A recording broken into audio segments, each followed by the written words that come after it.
Eli Manning stays on his feet. It is caught by Tyree.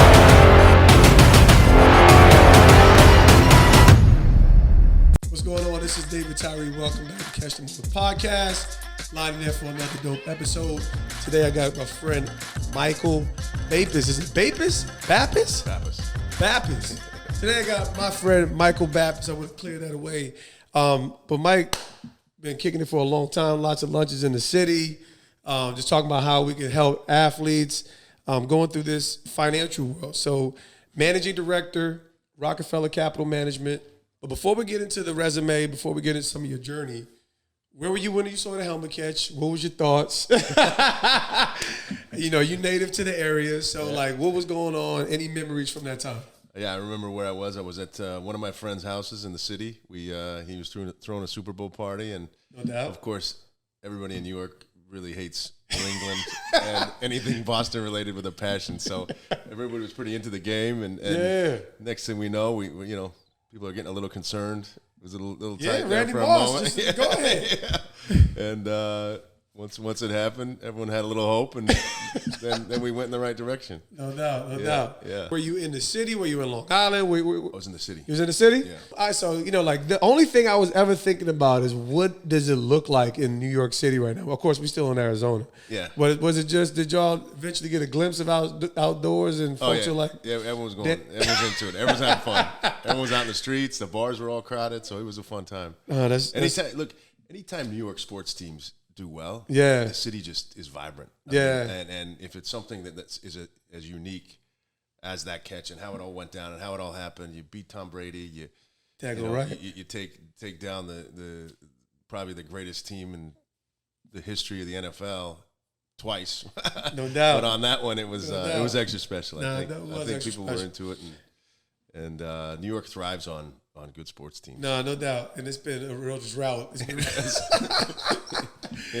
been a real drought. I ain't gonna go too far into that, but now, like I said, we connected. Good mutual friend of ours, Jack Brewer, who's just a dynamic former player, has always been in this finance space, transitioning out of the former. And we actually through an MBA program got a chance to spend some time in Rockefeller Capital Management, where you're the managing director.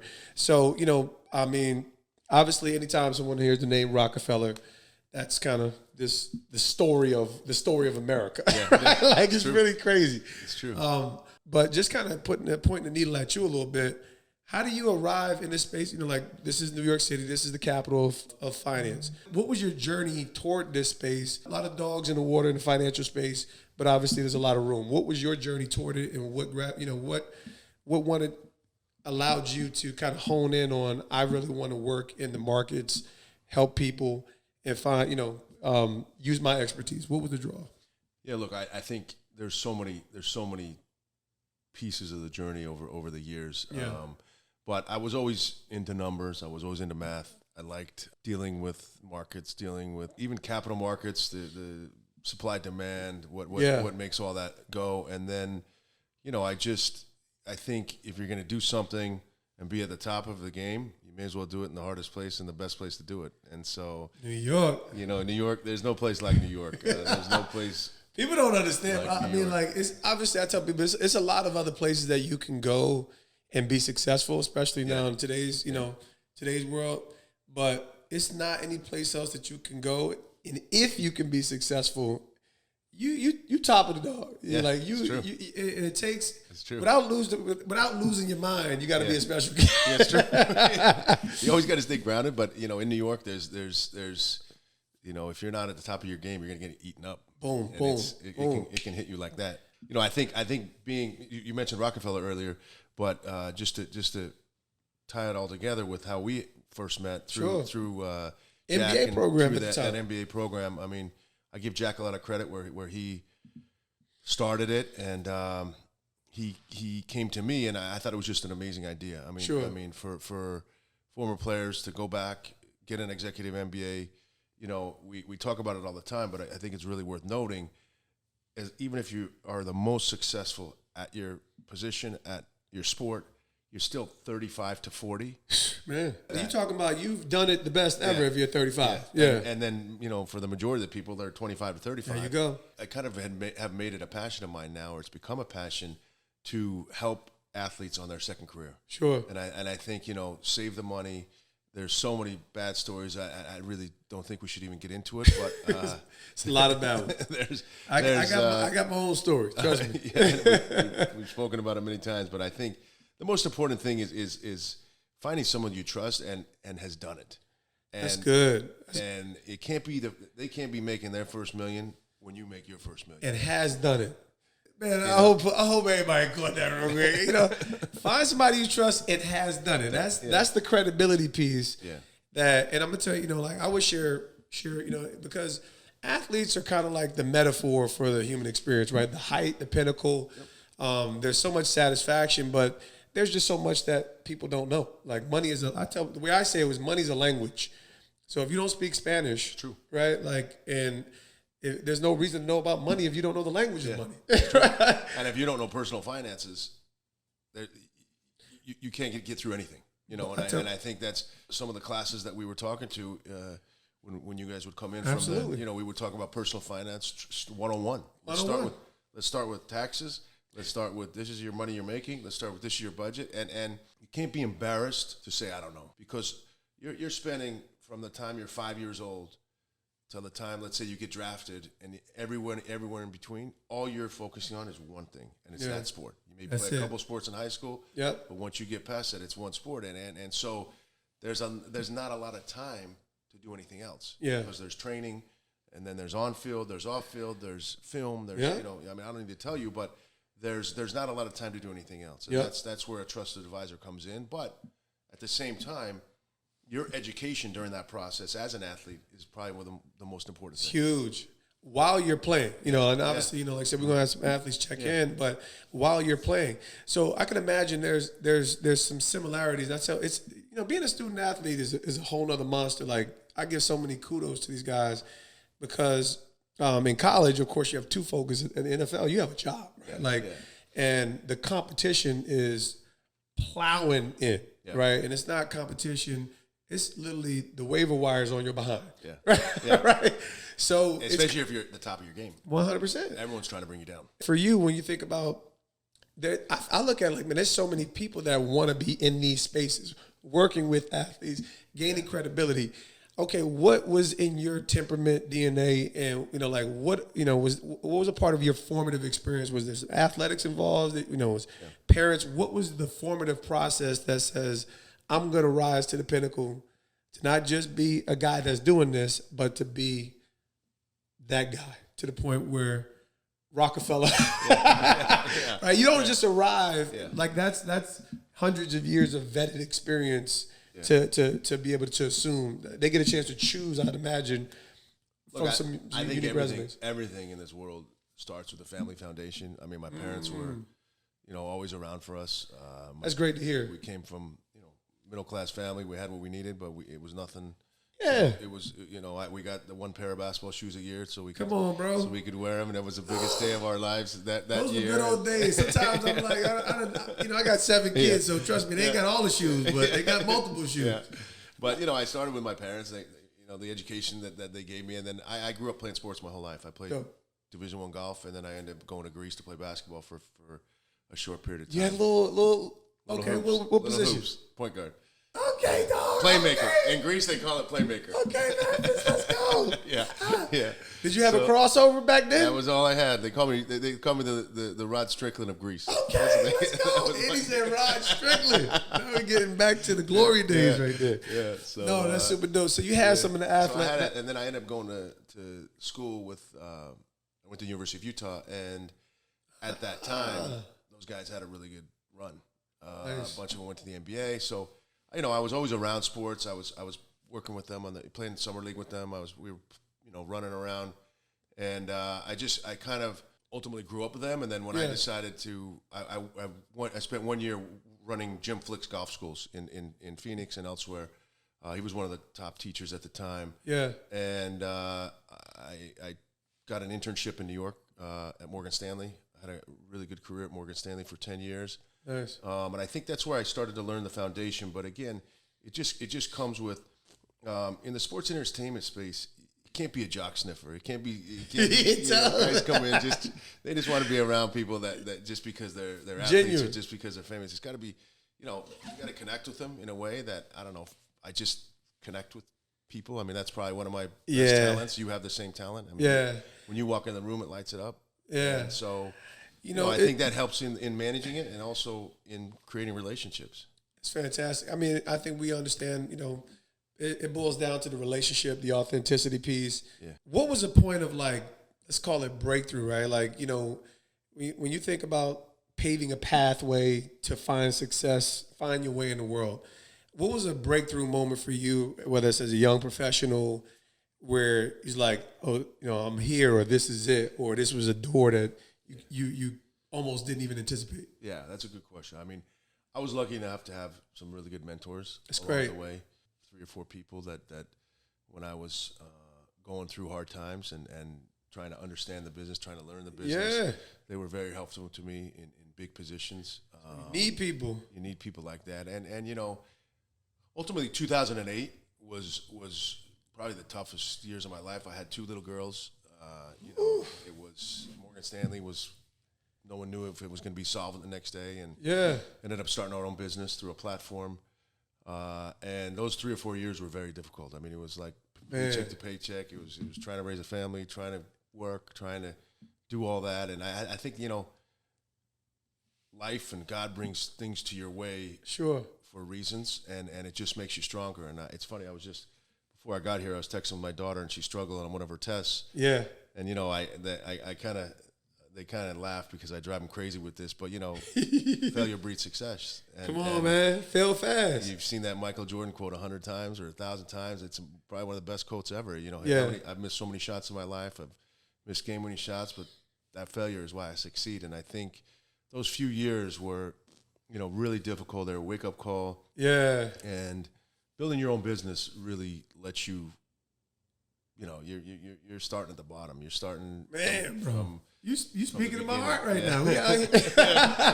I tell you, I really enjoy doing even in these. I said, we've known each other, right? Yeah. So I'm like, well, the hardest thing for an athlete and someone who has been really good at something, and it's really difficult when you're really good when you're young, because you actually expect this to last. Yeah.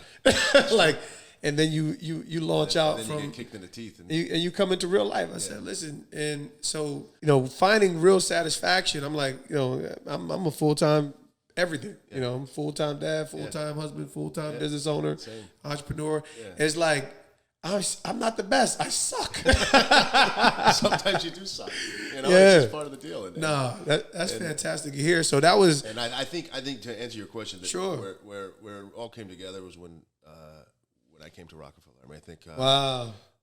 We have a great leadership team. We have a hell of a brand. It's something that I underestimated the power of the brand, and our leadership team has created a business model that works, and I think it's really people want to come to us now. People want to be a part of it. We have a really solid sports entertainment division. We have something that, it took about 10 years to build. If I really tell you, we started this in 2010, 2011. It's hard. Man, and it's hard to gain the trust, and it's hard to build a business because everyone says they're doing it.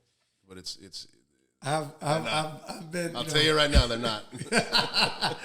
I've been a part of those conversations, and and I think it's number one to when you have to know someone to understand.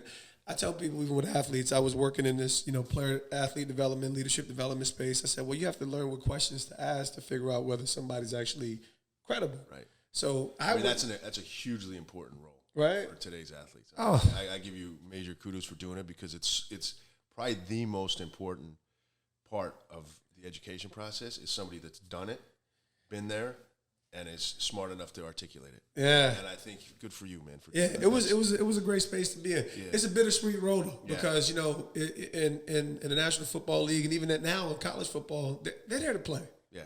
Right? They're not there to talk to the player development guy and focus on. They're there to play. So, the agent is typically the first on board and it branches out from there. You got parents more involved these days. There's so many barriers to Whereas here you got this guy who's been super.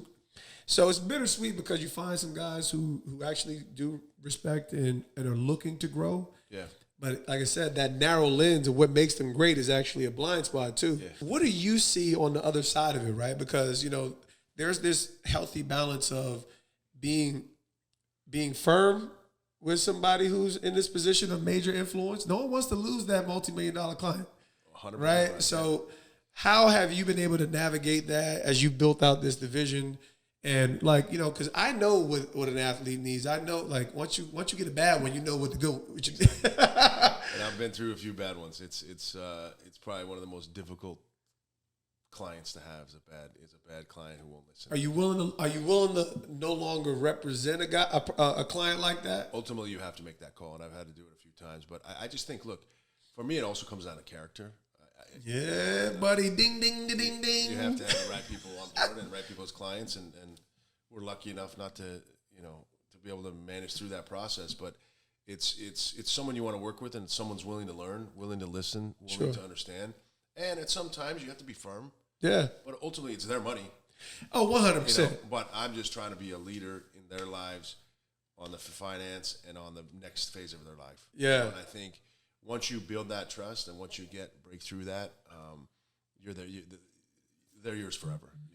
You mentioned just those, that 2008, and I would love for you to kind of, we're so distant. We're in the middle of, I don't want to call this a crisis, right? But we're definitely preparing. We're in lean times, as lean as they've been since 2008, right? So we know it. Lehman's Brothers. I'm playing, and I'm in the National Football League at the time, so I'm not feeling it. Yeah. I'm not feeling it. So when you think about a hard time, and I know there's a lot more conversations about mental health, and what did that look like for you? I mean, when you're down and out, are you quiet? Are you confiding in your wife? Are you crying in the daggone corner? I've had all kinds of moments being like, all that, just because I think a strong man, like I said, I've known you, a healthy strong man projects strength at the end of the day. So even just being in a position of being a leader, you want to be strong for your family. Even in the midst of a hard time, no question. You want to be strong. And you have to be strong. And you have to be, right? It's okay to say that. Sorry. So I'm going to cry, but I'm not going to say that 08 was that moment. But what was a moment for you, where it's like, I don't know if we're going to make it? Yeah. Crying? My wife is seeing me crying, butt naked out here? I try to keep it away from kids and family, but, you'd wake up every morning and see what next is going to fail. Mm. And I actually said to my wife, look, something's going on with the banks. I think I'm going to move out of there, start our own business, try this on our own. Sure. And if it doesn't work, I'll just open a couple restaurants because, I know the service model, I know the restaurant business. So, But, I should have had you as an advisor, man. I need you as an advisor at Tyree's table. Yeah. I got my butt kicked these last 3 years. At the same time, it's, I get, I'm more quiet when I'm personal. Sure. You get the tears in your eyes when you're personal, but you got to be strong for the family and for that's the role you live and for your team. I have a great team behind me at Vios. They're very supportive, and your role is to be the leader, but also, their role is to support you in ways that maybe you don't expect. Sure. And they continue to surprise me. I really, to use a sports analogy, I really couldn't do this without the team I have in place. Mm. And with a strong team around you, a strong, business team, and then also a strong family team around you, that's how you get through it. And I, you just have to know that there's light at the end of the tunnel. And ultimately, it comes down to being an optimist. I mean, I'm an eternal optimist. Big time. It's good to hear that. I don't want to be around negative people. Negative people, I'm cutting them out of my life. There's no reason to be around them. That's me as well. I remember I was a kid. This is so funny. It's like these random moments that you remember as a kid. It was some I don't know. It was called polished acts where you learn manners and stuff like that. My mom was calling. She was forward. She actually cared, right? So she was investing some time, and it was an award ceremony. I got the most optimistic. I felt great. I got an award. I got a trophy. I'm the most optimistic. I didn't even know what the word meant at the time. I was I'm like, what does that mean? I was all happy. I love it. But it's my life is shaped that way. I mean, that unwavering belief that things will be okay. And I think you can mature beyond, I'm not delusional either. Like you saw, my favorite subject was math. Yeah. I'm like, yeah. And you can't be delusional at the same time, but it's the positivity that creates opportunity. Yeah, we're talking about mindset here, right? And I think it's those that can carry that kind of disposition, that confidence, that are able to persuade others, lead others. And sometimes you don't know if it's going to work out. Oh, but you got to know. believe it is, and then it eventually does. But people know I'm a man of faith. I'm like, listen, I believe in God. Yeah. I'm like, sometimes I don't know if God is for me or against me. Yeah. I'm like, but I believe in him. But you know what? All I can do is align my life with what I know to be true. Exactly. And continue to believe for the best. And you have a lot of that framework. Who are the people within your industry that you have felt were like benchmarks? So you talked about mentors along the way. Like, of course, athletes are going to look to another athlete. Has there been someone within your industry that you've looked to as like, this dude's a savage? Yeah. I'm watching him. Yeah, there's a lot of them. I mean, a lot of the hedge fund folks. But if I, obviously my parents, my family, shaped that. I would, one of my strongest mentors ever was Phil Purcell. He was the former CEO of Morgan Stanley. Cool. We went to the same high school, obviously different times, but his my basketball coach was one of his best friends. So anyway, that's kind of how I got the opportunity. Nice. And he relationship. Yeah, relationships matter more than anything in the world. He was probably one of my strongest mentors. That's great. I had some great coaches along the way. My uncle, God rest his soul, he was another mentor of mine who was in the finance world. Yeah. And I just think there's people along the way, and frankly, there's clients along the way. There was one of that's great to hear you say that. One of my first big clients was Peter Bapis. I'll never forget him. He had PJ Mechanical, and at the time, I was young in the business, and he said, "My boy, I'm going to give you the 401k. I know it's a big account for you. Yeah. I know it's probably a little out of your league, but I trust you, and I want to help you." And I'll never forget that. Dang, for the rest of my life. Yeah. You just need somebody to believe. And he told me a story that when he first got started, there was a guy that came to him, said, "Show up at my office 6 a.m. tomorrow." He said, "I want you to do this building." He says, "Well, I don't have the staff." He goes, "I know you don't, but I'm going to give you a shot, and you're going to do it right." And so, you're going to do it right. And that's how he started his business. It's just people along the way that are doing that. And if you get a good client, who trusts you, the satisfaction just starts to grow, and it becomes an effect on you. Snowball. Yeah. Listen, that's fantastic. Yeah. You've talked about pillars of everything that really this platform is about. Character, the integrity piece.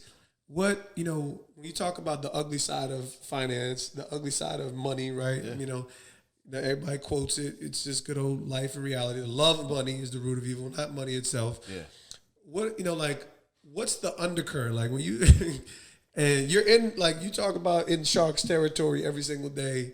And in my estimation, you shine bright. You've been valuable sounding board for me through the years. What is the problem? Like when you think about all for the three that shine bright, there's 8 to 10 that are jacking stuff up. Yeah. So if it's as simple as just being is it just people suck? Look, I think part of it is some people suck. I think some people are just not. I think 7, 8 out of 10 people are good people. The 2 or 3 that suck, blow it up for everybody. Blow it up for everyone. But at the same time, they ultimately never get there, and I just feel like that's part of the optimistic part of what we're talking about, and sure, and the karma part and the good people part. I mean, I think the issue you have with money and finances is sometimes people love their money more than anything in the world. There it is. Their families, more than their character, more than, and you said it earlier, but I would say the biggest issue in life is greed. Greed just kills. It's something that just be thankful. Optimistic, positive, and then when that greed comes in, then it changes the whole world. Man, all right. So you talked about Rockefeller being just a big breakthrough moment in your career. Yeah. Like, all right. So I can go back and I've watched some Andrew Carnegie History Channel type stuff. Like the evolution of the name, and obviously you're talking about.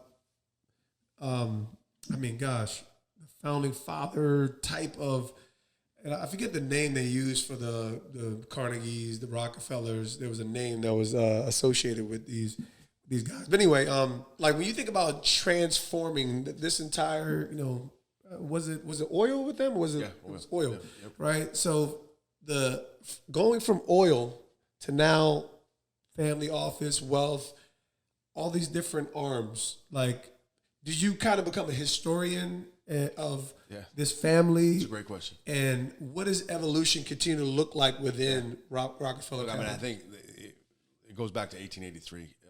Probably one of the first family offices. The one thing the family, not one, but one of the many things the family's done really well is taking that wealth and that reputation and just grew it. And the brand is strong. We still have two of the Rockefellers on our board. Nice. Amazing. And we have Derek Jeter's on our board. He's been a big part of our success. Greg Fleming, who was our CEO, he's been a big part. I met Greg, a big Giants fan. Yeah, remember when you came in? Yeah, I got me and Greg. We're gonna have to do dinner. I'm still learning, man. I'm setting it up. I remember you guys were in there, and he came in, and the first story he told was a Giants story because he's a big Giants fan. Yep. And he's like, and when Tyree made that catch, you didn't know I was in the room. I'm like, Greg, he's right there. He's like, that's you? No, wait, that's you? He came up, gave you a big hug.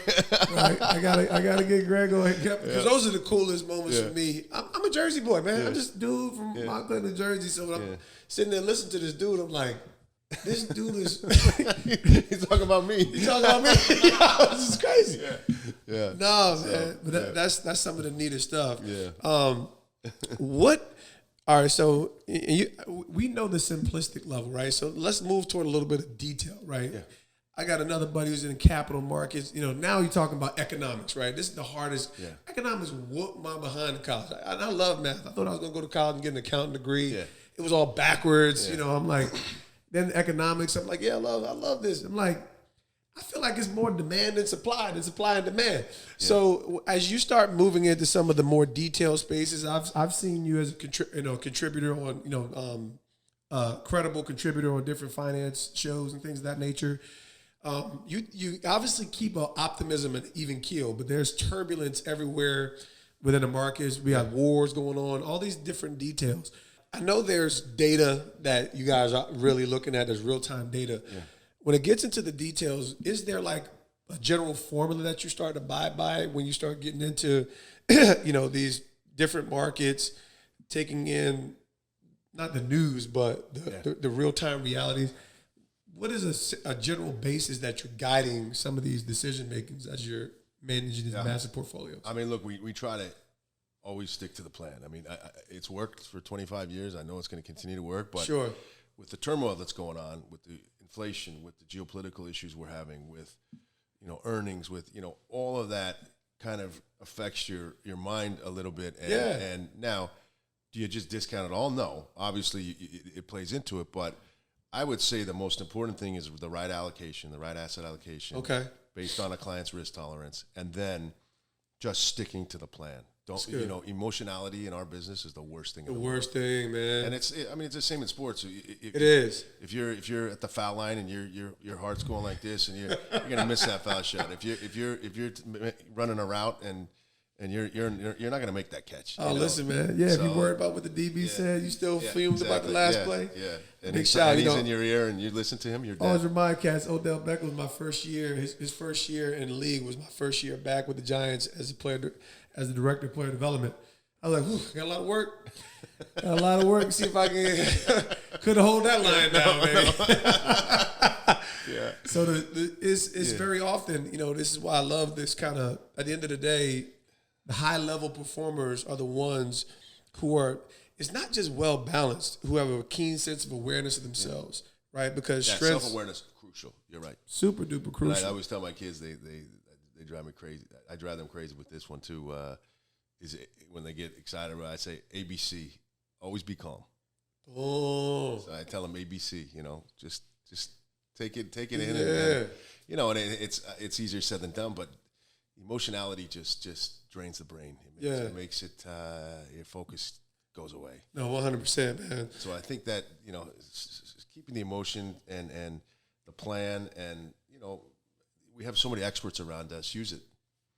Use the experts that are around us. Use the experts. A lot of smart people on Wall Street. A lot of smart people in our industry. Learn from them and use it. Every day you learn. I don't care how smart you are. No, it's true. Every day you're learning something. No, it's definitely the growth mindset.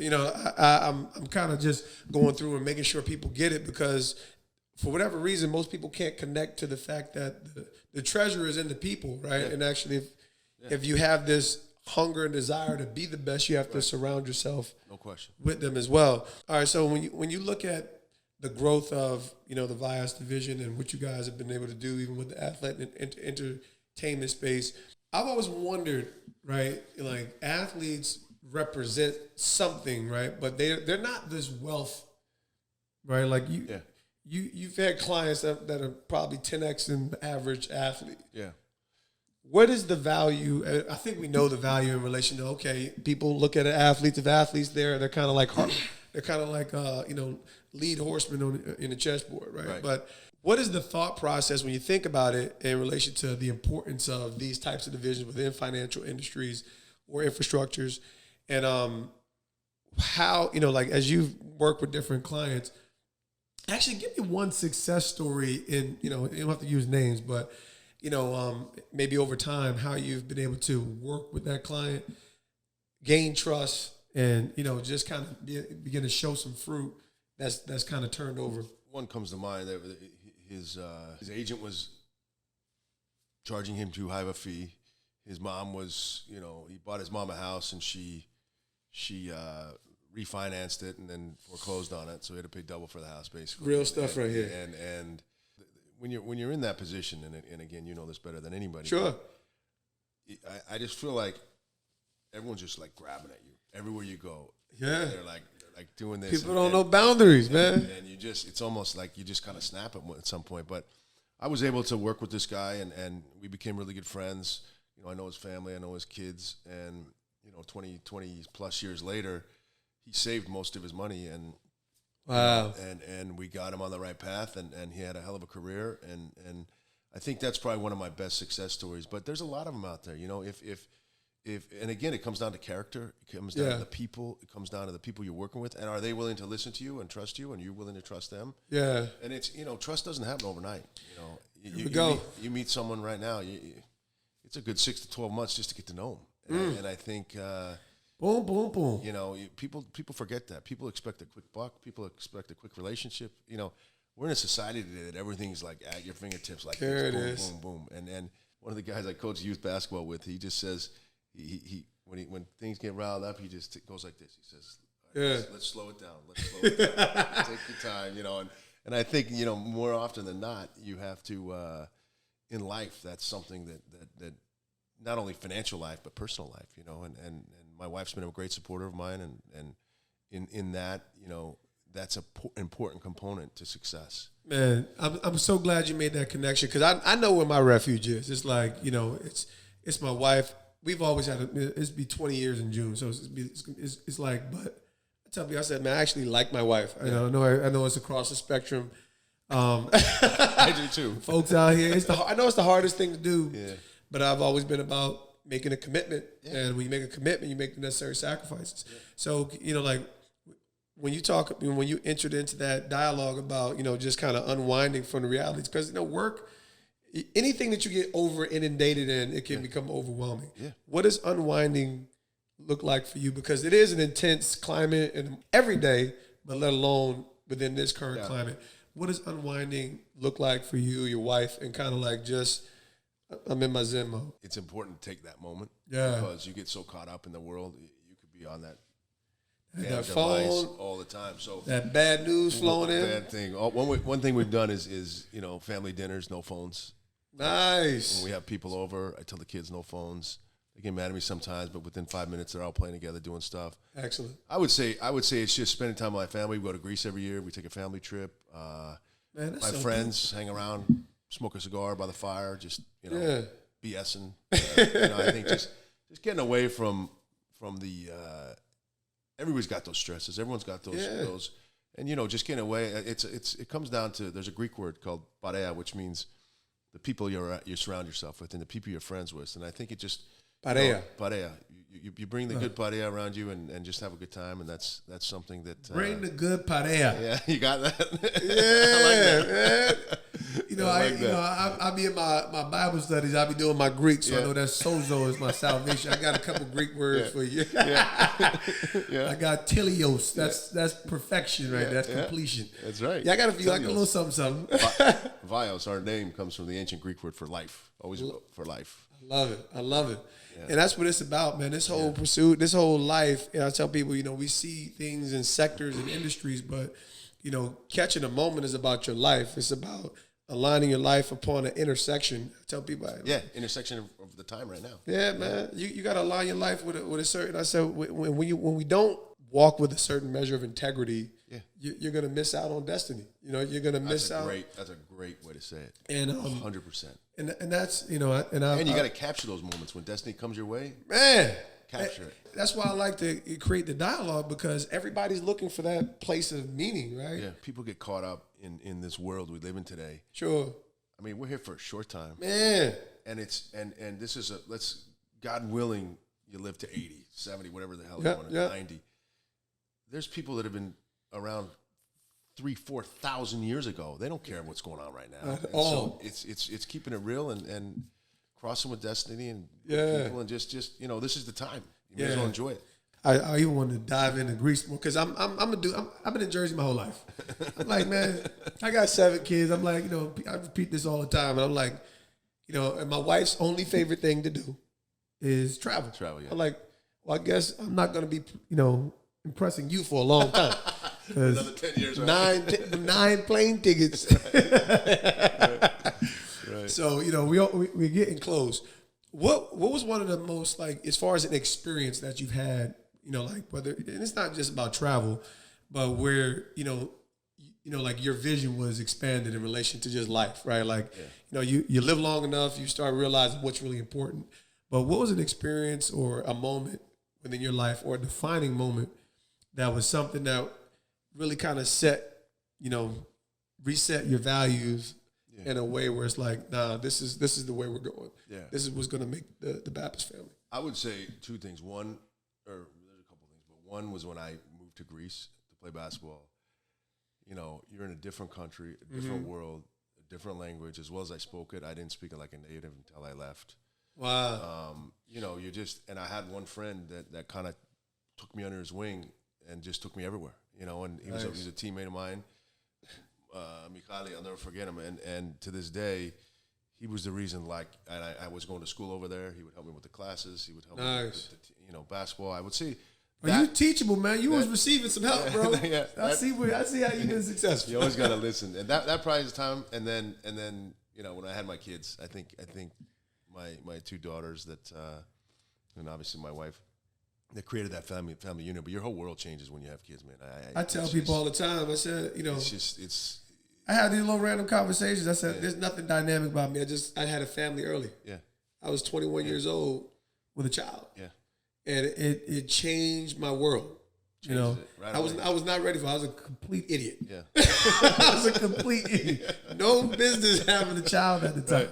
But it was transformative. Yeah. So I couldn't agree more, man. Thanks so much for sharing this. Yeah. Tell us a little bit more about, just obviously we talked a good amount about Vios, RCM, but just what you're most excited about, and just maybe give a departing nugget in relation to just finance, but just like, hey man, what's if you're gonna do something, boom, boom, boom.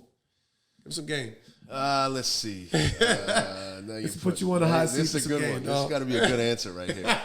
I mean, look, I'm really excited about our firm. I'm really excited about our business. I'm excited about the sports entertainment side, but also, we have 2 business components. Just people. I think I've learned a lot from people.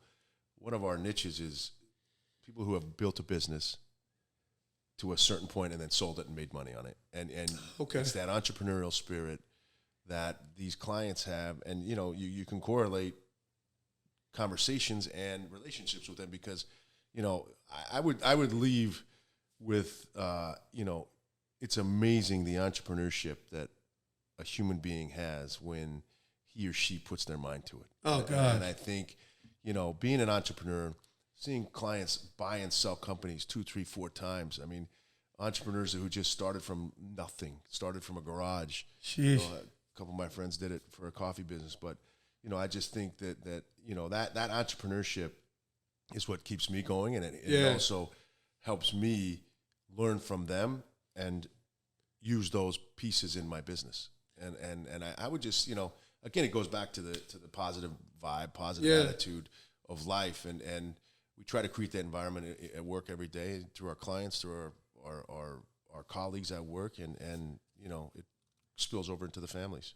Bro, that's super dope, man. Yeah. Listen, I still got a lot more to learn. We got to set that meeting up with Greg Fleming. I'll definitely do it. Lean into some of the resources at Rockefeller Management and Vios. But bro, I just can't thank you enough for because I knew that was the reason why we came. I said, this dude's just a stand-up dude. I said, anytime you can have 3 free meals. I ain't got nothing to offer this dude. I'm humble. It's humility, man. Nah, man. Stand-up dude. Appreciate everything about your journey, your platform, your expertise.